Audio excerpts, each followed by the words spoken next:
At yung nagastos naman natin, mga nasa magkano na yung nagastos natin? Sa nagastos mga nasa...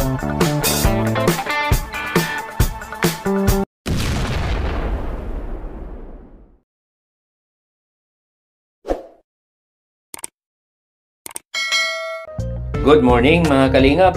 Welcome back sa ating channel. Huwag nating kalimutang suportahan kung saan nagmula ang Kalingap, Bal Santos Matubang, Kalingap Rab, Ate Edna Vlog para marami pa silang matulungan.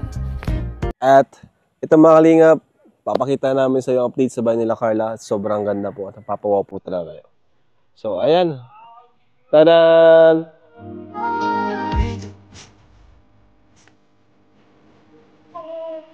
Yan. Libutin mo dito kami ito. Grabe, laki ano pre? Oh! Oh, ito na ang pinakamalaking bahay. Laki ng bahay ni Carla. Mga kalingap, ganda. May kita mo po yung labas. So tara, pasok tayo mga kalingap. Wow! Pero ang laki. Grabe. Ang laki. Ito, kwarto. Another kwarto. Kwarto dito. Ganda. Tapos mga kalingap. Yan, huwag na pa rin yun. So, alam, medyo mag-green na po. And, at dito, CR. Grabe panalo to. Yan. Ito yung kitchen.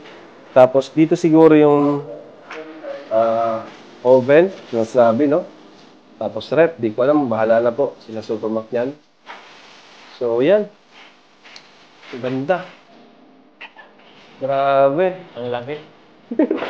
Laki na magiging bahay ni Carla. Ay, kaya.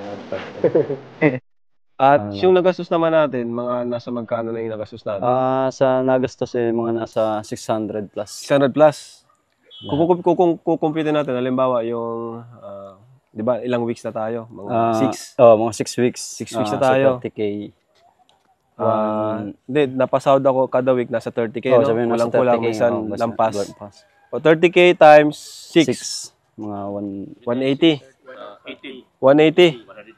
180K. 180. Yung materials, nasa magkano yung mga nagastos natin? Nasa ano na kasama yung kanina. Yung kanina pa lang, nasa 70K na kaya, yun. plus yung una pa. Mga 500, ganun. Pwede mga 500. Nasa 500 yung mga materials na nagastos natin. Lahat na. Eh di, magiging mangyayari. Ito na rin pala pinakamahal na pabahay natin. Ito na nga yung pinakamalaki. So kung 180 plus 500, mga 680. 680. Grabe, palakpakan natin. Kasi yung achievement ito sa atin, mga bro. Plus yung lupa, no? yung lupa pa. Lupa. Milyon. Oo, malapit na mag-milyon at mga gamit pa.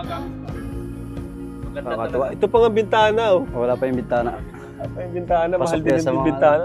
Baka mag-50 yan, 40. Baka mag-50 ito. Pwede, madami nga ito. Ito na kasi yung pati kusina nito, full. Full na lahat.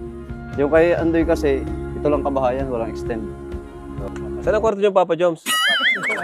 Ha?